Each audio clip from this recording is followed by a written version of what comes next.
श्री हरि बोलो ग्रंथराज श्रीमद् भगवद गीता जी की जय। श्री परमात्मने नमः। गीता सुगीता कर्तव्या किमन्यः शास्त्र विस्तरया या स्वयं पद्मनाभस्य मुख पद्माद्विनीयः श्रिता। अथ ध्यानम्। शांताकारं भुजग शयनं पद्मनाभं सुरेशं विश्व आधारं गगन सदृशं मेघवर्णं शुभांगम लक्ष्मीकांत कमल नयन योगिभिः ध्यान गम्यम वंदे विष्णु भव भयहरम सर्व लोकैकनाथम।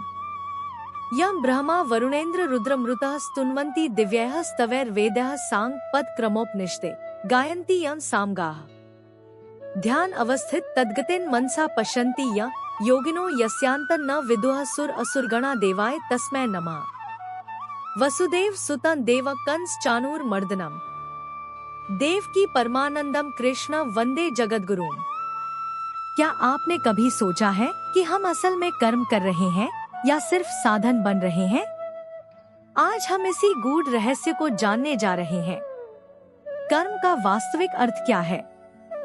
चलिए इसे समझते हैं भगवद गीता के श्लोक 27 से, जहां श्री कृष्ण ने इस पर गहन विचार साझा किया है। पिछले वीडियो में हमने श्लोक 26 पर चर्चा की थी, जहां श्री कृष्ण ने बताया कि एक ज्ञानी व्यक्ति समाज में संतुलन कैसे बनाए रख सकता है और बिना दूसरों को गुमराह किए कर्म करता है।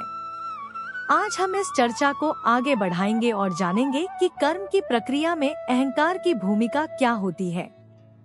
श्लोक 27 में भगवान श्री कृष्ण कहते हैं, प्रकृते क्रियमाणानि गुणे कर्माणि सर्वश अहंकार विमूढ़ात्मा कर्तामिति मन्यते।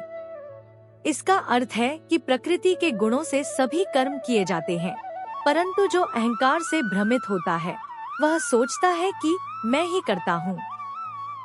इस श्लोक में श्री कृष्ण समझाते हैं कि हमारे सारे कर्म प्रकृति के 3 गुणों के आधार पर होते हैं, सत, रज और तम। लेकिन जब हम अहंकार में आ जाते हैं तो हमें लगता है कि हम ही सब कुछ कर रहे हैं। यही भ्रांति हमें संसार में बांधती है। भगवद गीता अध्याय 3 श्लोक 27। मूढ़ पुरुष का लक्षण। श्लोक 27। प्रकृतेः क्रियमाणानि गुणाः कर्माणि सर्वशः अहंकार विमूढ़ात्मा कर्तामिति मन्यते। उच्चारण की विधि। प्रकृतेः क्रियमाणानि गुणाः कर्माणि सर्वशः अहंकार विमूढ़ात्मा कर्ता अहम इति मन्यते। 27। कर्माणि अर्थात संपूर्ण कर्म, सर्वशः अर्थात सब प्रकार से, प्रकृतेः अर्थात प्रकृति के, गुणः अर्थात गुणों द्वारा, क्रियमाणानि अर्थात किए जाते हैं, तो भी जिसका अंतःकरण अहंकार विमूढ़ात्मा अर्थात अहंकार से मोहित हो रहा है, ऐसा अज्ञानी अहम कर्ता अर्थात मैं करता हूँ, इति अर्थात ऐसा, मन्यते अर्थात मानता है। अर्थ वास्तव में संपूर्ण कर्म सब प्रकार से प्रकृति के गुणों द्वारा किए जाते हैं, तो भी जिसका अंतःकरण अहंकार से मोहित हो रहा है, ऐसा अज्ञानी मैं करता हूँ ऐसा मानता है। 27। व्याख्या। प्रकृतेः क्रियमाणानि गुणाः कर्माणि सर्वशः जिस समष्टि शक्ति से शरीर, वृक्ष आदि पैदा होते और बढ़ते घटते हैं, गंगा आदि नदियां प्रवाहित होती हैं, मकान आदि पदार्थों में परिवर्तन होता है, उसी समष्टि शक्ति से मनुष्य की देखना, सुनना, खाना पीना आदि सब क्रियाएं होती हैं। परंतु मनुष्य अहंकार से मोहित होकर अज्ञानवश एक ही समष्टि शक्ति से होने वाली क्रियाओं के 2 विभाग कर लेता है। एक तो स्वतः होने वाली क्रियाएं, जैसे शरीर का बनना, भोजन का पचना इत्यादि, और दूसरी ज्ञान पूर्वक होने वाली क्रियाएं, जैसे देखना, बोलना, भोजन करना इत्यादि। ज्ञान पूर्वक होने वाली क्रियाओं को मनुष्य अज्ञानवश अपने द्वारा की जाने वाली मान लेता है। प्रकृति से उत्पन्न गुणों सत्व, रज और तम का कार्य होने से बुद्धि, अहंकार, मन, पंच महाभूत, 10 इंद्रियां और इंद्रियों के शब्द आदि 5 विषय ये भी प्रकृति के गुण कहे जाते हैं। उपर्युक्त पदों में भगवान स्पष्ट करते हैं कि संपूर्ण क्रियाएं चाहे समष्टि की हो या व्यष्टि की, प्रकृति के गुणों द्वारा ही की जाती हैं, स्वरूप के द्वारा नहीं। अहंकार विमूढ़ात्मा। अहंकार अंतःकरण की एक वृत्ति है। स्वयं स्वरूप उस वृत्ति का ज्ञाता है। परंतु भूल से स्वयं को उस वृत्ति से मिलाने अर्थात उस वृत्ति को ही अपना स्वरूप मान लेने से यह मनुष्य विमूढ़ात्मा कहा जाता है। जैसे शरीर इदम यह है, ऐसे ही अहंकार भी इदम यह है। इदम यह कभी अहम मैं नहीं हो सकता, यह सिद्धांत है। जब मनुष्य भूल से इदम को अहम अर्थात यह को मैं मान लेता है, तब वह अहंकार विमूढ़ात्मा कहलाता है। यह माना हुआ अहंकार उद्योग करने से नहीं मिटता, क्योंकि उद्योग करने में भी अहंकार रहता है। माना हुआ अहंकार मिटता है अस्वीकृति से अर्थात न मानने से। विशेष बात, अहम दो प्रकार का होता है। एक वास्तविक आधार रूप अहम, जैसे मैं हूं अपनी सत्ता मात्र, जिसको यहां वास्तविक अहम कहा है, वह वास्तव में अहम नहीं है, प्रत्युत सतरूप चित्रूप तत्व है। उसको वास्तविक अहम इसलिए कहा है कि वह कभी बदलता नहीं, जबकि अवास्तविक अहम बदलता है। जैसे कोई व्यक्ति पढ़ा लिखा नहीं है तो वह कहता है कि मैं मूर्ख हूं, अपढ़ हूं, और पढ़ लिख कर वही व्यक्ति कहता है कि मैं विद्वान हूं, पढ़ा लिखा हूं। इस प्रकार अहम के बदलने पर भी अपनी सत्ता मैं हूं नहीं बदली। माने हुए अहम के साथ सदा रहने से ही उस सत्ता को वास्तविक अहम कहते हैं। माने हुए अहम का साथ मिटते ही अर्थात वहां से दृष्टि हटते ही वह वास्तविक अहम सच्चिदानंद स्वरूप हो जाता है। 2 अवास्तविक माना हुआ अहम, जैसे मैं शरीर हूं। वास्तविक अहम स्वाभाविक एवं नित्य और अवास्तविक अहम अस्वाभाविक एवं अनित्य होता है। अतः वास्तविक अहम विस्मृत तो हो सकता है पर मिट नहीं सकता, और अवास्तविक अहम प्रतीत तो हो सकता है पर टिक नहीं सकता। मनुष्य से भूल यह होती है कि वह वास्तविक अहम अपने स्वरूप को विस्मृत करके अवास्तविक अहम मैं शरीर हूं को ही सत्य मान लेता है। कर्ताहमिति मन्यते, यद्यपि संपूर्ण कर्म सब प्रकार से प्रकृतिजन्य गुणों के द्वारा ही किए जाते हैं, तथापि अहंकार से मोहित अंतःकरण वाला अज्ञानी मनुष्य कुछ कर्मों का कर्ता अपने को मान लेता है, कारण कि वह अहंकार को ही अपना स्वरूप मान बैठता है। अहंकार के कारण ही मनुष्य शरीर, इंद्रियां, मन आदि में मैंपन कर लेता है और उन शरीर आदि की क्रियाओं का कर्ता अपने को मान लेता है। यह विपरीत मान्यता मनुष्य ने स्वयं की है, इसलिए इसको मिटा भी वही सकता है। इसको मिटाने का उपाय है इसे विवेक विचार पूर्वक न मानना, क्योंकि मान्यता से ही मान्यता कटती है। एक करना होता है और एक न करना। जैसे करना क्रिया है, ऐसे ही न करना भी क्रिया है। सोना, जागना, बैठना, चलना, समाधिस्थ होना आदि सब क्रियाएं हैं। क्रिया मात्र प्रकृति में होती है। स्वयं चेतन स्वरूप में करना और न करना दोनों ही नहीं है, क्योंकि वह इन दोनों से परे है। वह अक्रिय और सबका प्रकाशक है। यदि स्वयं में भी क्रिया होती तो वह क्रिया शरीर आदि में परिवर्तन रूप क्रियाओं का ज्ञाता कैसे होता। करना और न करना वहां होता है जहां अहम मैं रहता है। अहम न रहने पर क्रिया के साथ कोई संबंध नहीं रहता। करना और न करना दोनों जिससे प्रकाशित होते हैं, उस अक्रिय तत्व अपने स्वरूप में मनुष्य मात्र की स्वाभाविक स्थिति है। परंतु अहम के कारण मनुष्य प्रकृति में होने वाली क्रियाओं से अपना संबंध मान लेता है। प्रकृति जड़ से माना हुआ संबंध ही अहम कहलाता है।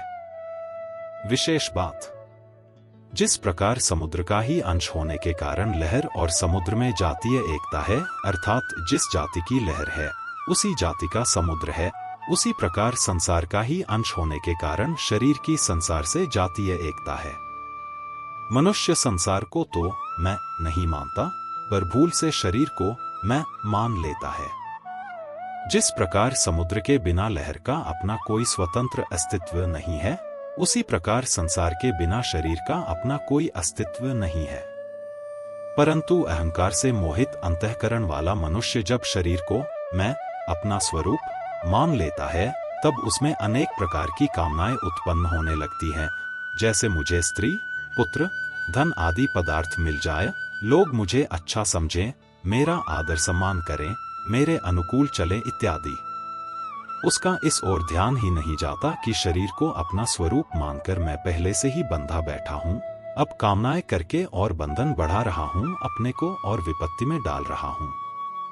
साधन काल में मैं स्वयं प्रकृतिजन्य गुणों से सर्वथा अतीत हूं, ऐसा अनुभव न होने पर भी जब साधक ऐसा मान लेता है, तब उसे वैसा ही अनुभव हो जाता है।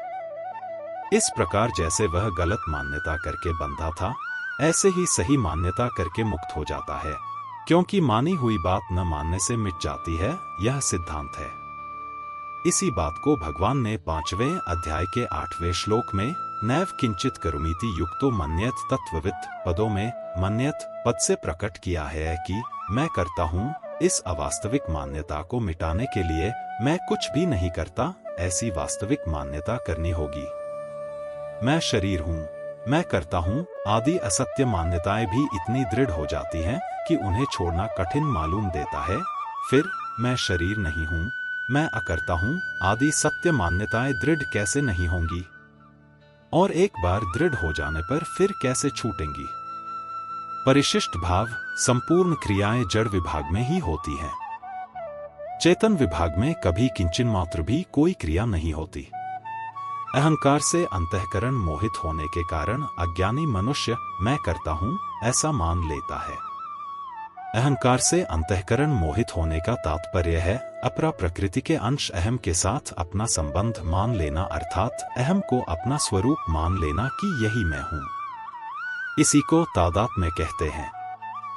अपने को कर्ता मानने वाला तो चेतन है, पर वह जड़ अहम को अपना स्वरूप मान लेता है। तात्पर्य है कि अहम को अपना स्वरूप मानने वाला, अपने को एक देशीय मानने वाला स्वयं परमात्मा का अंश है। उस स्वयं में कर्तापन संभव ही नहीं है। गीता 13वें अध्याय का 29वां श्लोक। वास्तव में स्वयं शरीर से मिल सकता ही नहीं। शरीरस्थोपि कौन्तेय न करोति न लिप्यते। गीता 13:31। पर मनुष्य मिला हुआ मान लेता है, कर्तामिति मन्यते। वास्तव में तादात्म्य होता नहीं, प्रत्युत तादात्म्य माना जाता है। तात्पर्य है कि स्वयं कर्ता बनता नहीं, केवल अविवेक पूर्वक अपने में कर्तापन की मान्यता कर लेता है। मन्यते, अपने को कर्ता मानते ही उस पर शास्त्रीय विधि निषेध लागू हो जाते हैं और उसको कर्म फल का भोक्ता बनना पड़ता है। स्वरूप स्वयं में कोई क्रिया नहीं है। क्रिया वहीं होती है जहां कुछ खाली जगह हो। सर्वथा ठोस स्वरूप में क्रिया कैसे हो सकती है? परंतु अपने को कर्ता मान लेने से वह प्रकृति की जिस क्रिया के साथ संबंध जोड़ता है, वह क्रिया उसके लिए फलजनक कर्म बन जाती है, जिसका फल उसको भोगना ही पड़ता है। कारण कि जो कर्ता होता है वही भोक्ता होता है। स्वरूप का कारक मात्र से सर्वथा संबंध विच्छेद है। इसलिए स्वरूप में लेश मात्र भी कर्तृत्व नहीं है। कर्तृत्व का विभाग ही अलग है। आज तक देवता, मनुष्य, पशु, पक्षी, यक्ष, राक्षस आदि अनेक शरीरों, योनियों में जो भी कर्म किए गए हैं, उनमें से कोई भी कर्म स्वरूप तक नहीं पहुंचा तथा कोई भी शरीर स्वरूप तक नहीं पहुंचा, क्योंकि कर्म और पदार्थ, शरीर का विभाग ही अलग है और स्वरूप का विभाग ही अलग है। परंतु इस विवेक को महत्व न देने के कारण मनुष्य कर्म और फल में बंध जाता है। जब तक करना है तब तक अहंकार के साथ संबंध है, क्योंकि अहंकार कर्तापन के बिना करना सिद्ध नहीं होता। करने का भाव होने पर कर्तृत्वाभिमान हो ही जाता है। कर्तृत्वाभिमान होने से करना होता है और करने से कर्तृत्वाभिमान पुष्ट होता है। इसलिए किए हुए साधन से साधक कभी अहंकार रहित हो ही नहीं सकता। अहंकार पूर्वक किया गया कर्म कभी कल्याण नहीं कर सकता, क्योंकि सब अनर्थों का जन्म मरण का मूल अहंकार ही है। अपने लिए कुछ न करने से अहंकार के साथ संबंध नहीं रहता, अर्थात प्रकृति मात्र से संबंध विच्छेद हो जाता है। इसलिए साधक को चाहिए कि वह क्रिया को महत्व न देकर अपने विवेक को महत्व दे। विवेक को महत्व देने से विवेक स्वतः स्पष्ट होता रहता है और साधक का मार्गदर्शन करता रहता है। आगे चलकर यह विवेक ही तत्व ज्ञान में परिणत हो जाता है। कल के श्लोक 28 में हम जानेंगे कि ज्ञानी व्यक्ति किस प्रकार से इन गुणों को समझता है और खुद को कर्ता मानने की बजाय साक्षी भाव में रहता है। कर्म करते हुए भी वह खुद को कर्म से अलग कैसे रखता है, यह जानकारी हमें और गहराई से कर्म और ज्ञान का तालमेल सिखाएगी। दोस्तों, अगर आपको आज का वीडियो पसंद आया हो और आपने कुछ नया सीखा हो तो वीडियो को लाइक और शेयर करना न भूलें। कल हम श्लोक 28 पर चर्चा करेंगे, तो चैनल को सब्सक्राइब करें ताकि आपसे कोई भी महत्वपूर्ण जानकारी मिस न हो। आप अपने सवाल या विचार भी कमेंट बॉक्स में शेयर कर सकते हैं। अपनी आज की सीख को कमेंट में जरूर साझा करें और इसे अपने दोस्तों और परिवार के साथ शेयर करें।